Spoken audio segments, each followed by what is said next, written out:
So actually, you're going to the Met game tomorrow, aren't you? I'm going to the Met game tomorrow. I get to watch them hopefully win. They usually are good after they lose a game or two. I mean, I think they lost three in a row for the first time all season or something like that. But it was against a They've good been Astros team. they've been very not Met like recently. I mean, they're sitting with the best record in the National League, and it's just unreal. And we're getting our arguably our two best guys back soon. Yeah, well, DeGrom's supposed to be back. I mean, not DeGrom. Scherzer's supposed to be back before DeGrom, right? Yeah, Scherzer's just did. I think yesterday was his first rehab start, and he had like at least I didn't know the exact amount, but I think he had at least like 9 strikeouts over however many. So he's going to come back ready to go. But they got to be smart with him, just like how he was smart when he came back and took himself out immediately when he felt himself. Yeah, Also, I think it was oblique or something, or his hammy. But he's got to do the the same thing. biggest problem I have with the Mets right now, though, is they haven't really beaten any really good teams. I mean, Dodgers. Okay. So I'm just going through it right now. They took 2 out of 4 from the Dodgers. Yep. They took one game from the Padres, lost the series. They lost one of the Angels. The Brewers, I guess they took 2 from them, but I don't consider them one of the better teams. They got smoked by the Astros. Yes, they did. And that's the part that scares me recently is that like they've come up against some pretty good teams. The thing that the Mets have in their favor though is their fucking division is horrendous. It's horrendous, but what they also do, which is what good teams do, they beat up the bad teams. Beat up on bad teams. What? That's fine. Beat up the bad teams. If you're going to break even with the good teams, okay. But they survived June, and June was a tough month. And then they start off July with the Texas Rangers. And sorry to our guy Andrew, but the Texas Rangers are bad. So it's not even. But when you look at the Mets, like if you go deeper on them, so right now the Mets are sitting at 47-29. They have the best record in the National League. Yep. They're a 618 win percentage, and the win percentage is technically lower than the Dodgers because the Dodgers have played one less game. But when you look at them, this is where it really comes down to like different, deeper things. Their run differential is plus 57. Pretty good. The Dodgers are plus 129. The Padres are plus 67, 10 more runs than them. And then St. Louis is almost 20 more than them at over 70. What's St. Louis's record? St. Louis is 43-35, so only 4 games back of the Mets. Now, when you put that in comparison to my Yankees. Yeah, listen, I will, as a Met fan, I will sit here and give credit where credit's due. The Yankees playing hands down the toughest division in baseball.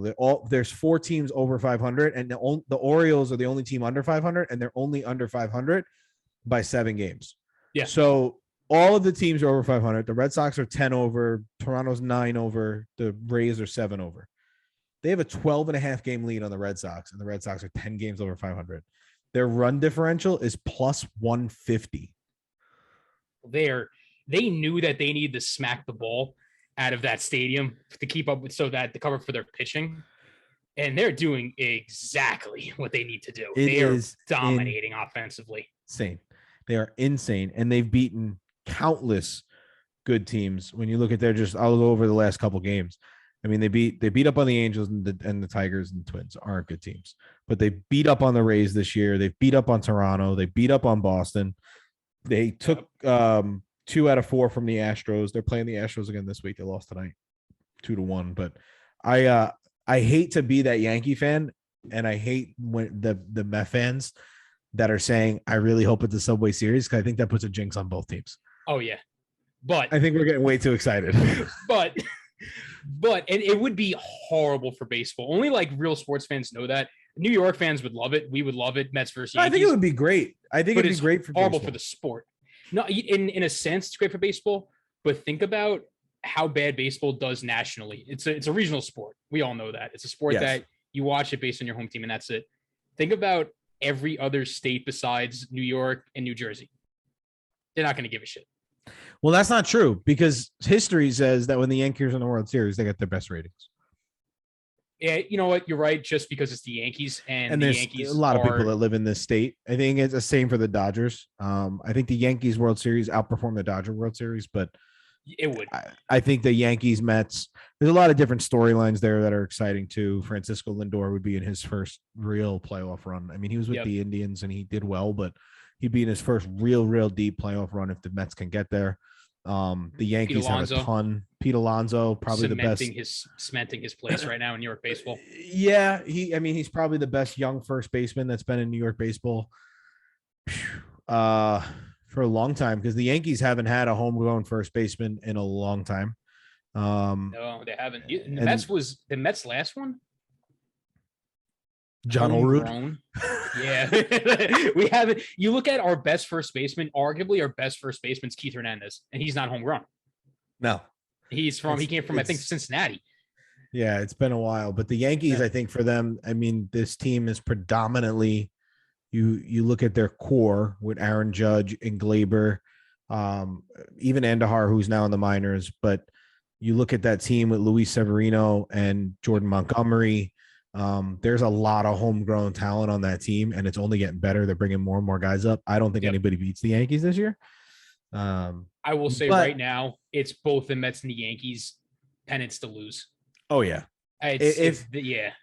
I think I don't think there's a chance that anybody in the Yankees division takes the division from them. And I only think that the Houston Astros are the only team that could beat them on a 1-up, because they have a great offense too and a great pitching staff. Yeah. But I'm trying to think of any other AL teams that could even come close to either the Astros or the Yankees. Boston's got a squad. Boston doesn't have the pitching staff, but they've got an unbelievable offense when they're all humming. I mean, you got Trevor Story, JD Martinez. Yep. You've got some real players there. I think the Mets, though, are going to have a tough sell, because when they went up against bigger teams, better teams, they looked a little weak. But I think that changes if you have DeGrom and Scherzer in the exactly. And then it also comes down. We have very streaky hitters. I'll be the first. Lindor is the perfect example. He's either batting perfectly or he's batting terribly. And honestly, he does tend to be towards the latter of that. He does tend to be not as good streaky as, he tends to fall into that bracket. But then you got Alonso, who obviously he's turning out to be one of the best young players in baseball.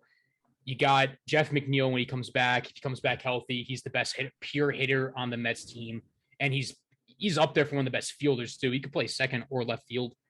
Canna is having a bit of a career resurgence, but you can't guarantee he's going to stay the way he's been playing. Then you got Nimmo is a great fielder, but he's another streaky hitter. But when he gets on base, he's dangerous. The Mets do fall into still that old saying with NL small ball and how they play, because really, when it comes to power, you got Alonso. And I'm probably sounding like a terrible Met fan, but Sterling Marte he's not that much of a power hitter. It's really just Alonso who's going to go up there and smack home runs out. So you got to keep winning in small ball. And you know what? They haven't been the greatest against the best teams.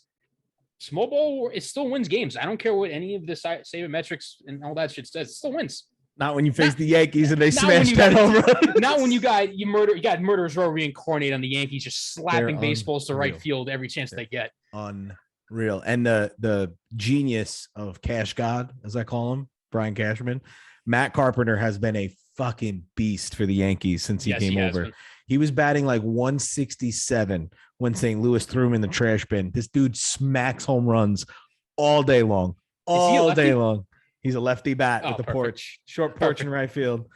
Just to give you, for all intents and purposes, the last time the Yankees and Mets met in the World Series, and this will tie it into what we're seeing financially in the country, the cost of living in 2000, the average cost of a new home was $134,000 in the U.S.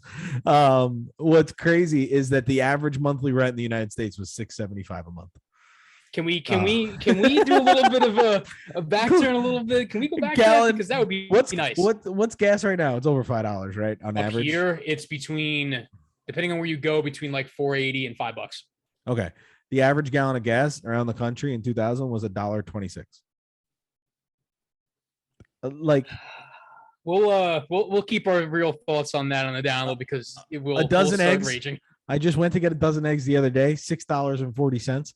A dozen eggs in 2000 were 89 cents. Oil was $30 per barrel. Can you say that again? Just so 89 cents for a dozen eggs. The last and then time. to what? Six what? Now it's over $6. I mean, the most popular show on television was Big Brother. Harry Potter and the Goblet of Fire. Goblet of Fire came out. Well, it was printed. That's not the movie. That's print. No, yeah, it's just the last book, the most recent book. The most popular film that year. Here's some of the popular films: How the Grinch Stole Christmas, Phenomenal Castaway, movie. Mission Impossible 2, phenomenal movie. Yep. Chimera virus. Gladiator, What Women Want, The Perfect Storm, Meet the Parents, X-Men, Scary Movie, Aaron Brockovich. Jesus. Popular musician, Blink-182. Yeah, bring him back. Bring him back. Bring the old team back. I don't like this new Oasis guy in the band. Bring the old team back. I mean, you have mobile phones. The use of mobile phones continues to grow as mobile phones move from the perceived yuppie device to an essential consumer product. That was the old Motorola with the what was it? You had to click the top of it. Jeez. It sounded like a beeper. It's unreal. This is and it was also that's the beginning of the end, sports related, for WCW, because that was the year that America, AOL and Time Warner combined, and AOL wanted nothing to do with the wrestling business. Yep, and that was right in that was around the time, and you will know this. No one else, unlike we got some listeners, hopefully listen to wrestling and watched it. Oh, not listen, watched it back then. That was when WCW tried to spoil Mick Foley winning the world championship, and it backfired. It made them watch horribly. It made more people watch. They wanted to see this. They couldn't believe that Mick Foley was going to beat The Rock for the world championship.